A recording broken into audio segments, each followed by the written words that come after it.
Hello and welcome to another screencast. I'm John Campbell.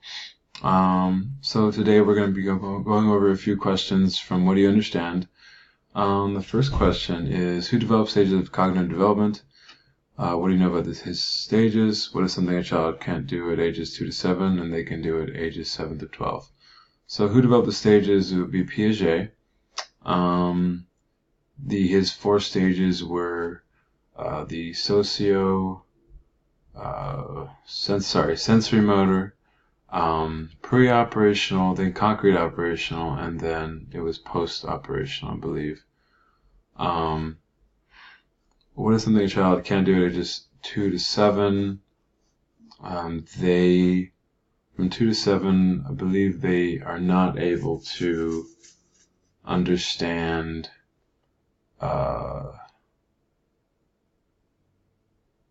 patterns, and then from 7 to 12 they're able to make more independent decisions and understand volume, understand matter, understand area. I think all these things they can understand when at ages 7 to 12. 2 to 7, they're still learning all these things about shapes and patterns, etc., etc.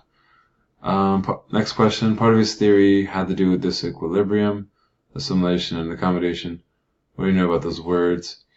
Disequilibrium it has to do with equilibrium, right? Which is the whole process of development. If you knock that out of order, it becomes disequilibrium, right? Like it's not balanced. Assimilation and accommodation has to do with schema, right? So you have different kinds of schema, which I guess schema you can classify as like a piece of knowledge, where you recognize something and you know something to be true, and so you apply that to different parts of life. So say like a child knows that a dog looks like a dog, right? So as far as assimilation, he'll take that knowledge and he will adjust it to other dogs, and he'll continue to call that a dog, or that a dog, or that a dog. And let's say for accommodation, he takes what he knows about a dog and he sees a cat, and he attempts to call the cat a dog, but that's not true. That cat's a cat. And so he has to kind of accommodate that schema and change it. And usually a person will come alongside and say, no, that's a cat. And so the kid will adjust his schema accordingly. Next up is, what do you know about constructivism? Constructivism has to do with, it's another learning theory.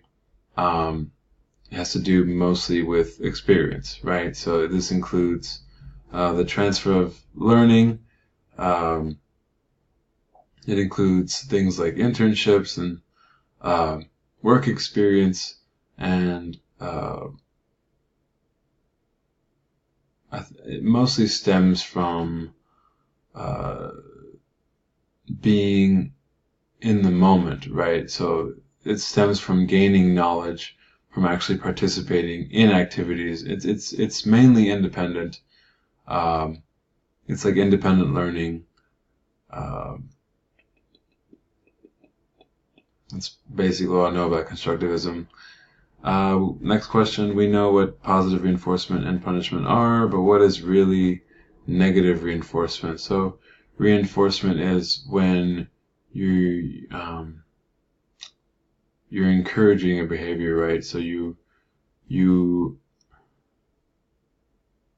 want that behavior to continue to happen. And so negative reinforcement is if you take away something to continue a behavior, right? And so which would actually be a good thing, right? So like you take away so like let's say you take away and you tell a child or something, and you tell them like, hey, if you continue to do your homework, I'll take away the amount of chores you gotta do. So that would, I believe that would be considered negative reinforcement. Next up, Erikson developed 8 stages of psychosocial development. Which one did he think was most critical and why? I'd say of the 8 stages, it would probably be the trust versus mistrust, right, when you're a baby, which takes place between 0 and 1 year old.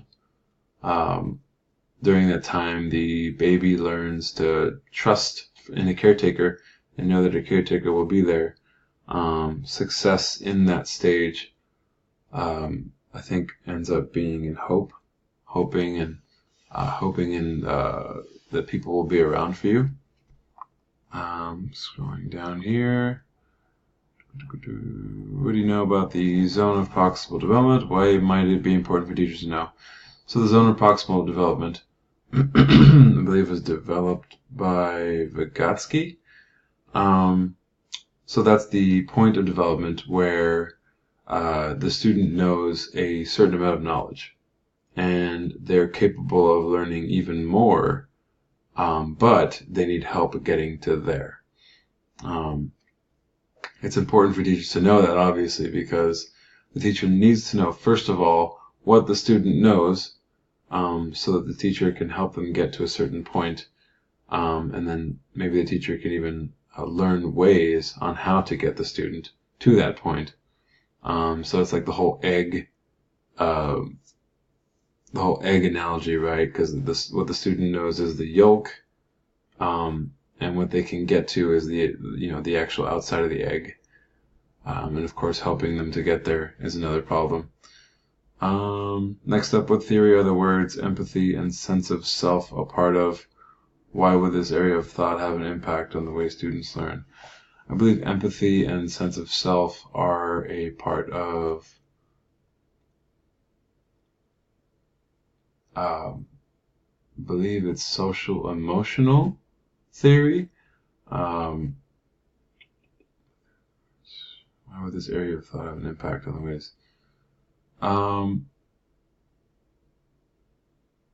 Social emotional theory has to do with basically students learning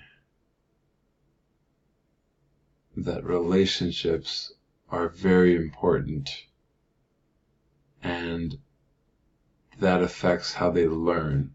So if they stimulate relationships to be able to learn from others, and so through empathy, they're able to put themselves in other people's shoes, to be able to understand where the other person is coming from, or maybe to understand the other person's emotions, or maybe even the other person's place in society. Sense of self has to do with what they believe about themselves, and knowing that they actually exist among society.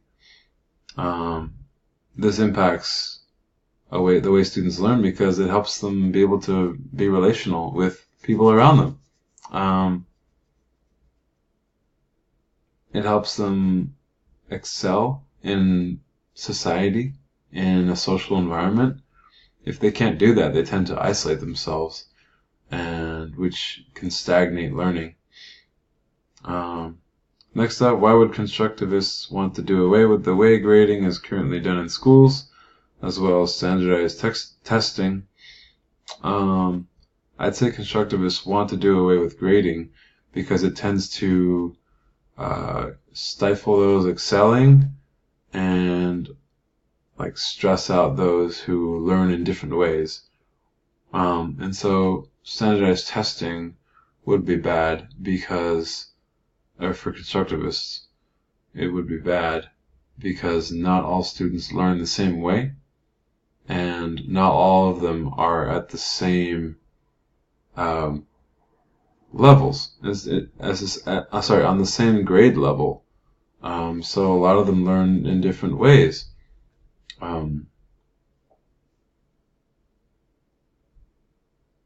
Because of that, grade levels and standardized testing are not a good measure of, are not a good way of measuring a student's intelligence. Next up is the very early theories came out of the idea of conditioning. Why were people so opposed to using the real terms when these theories came into the schools? So people were opposed to that because they compared them to animals, right? They compared the children to animals. So therefore, they wanted to change the term to, I think, association, or association, instead of classical conditioning, right? Because you condition dogs, you don't condition humans.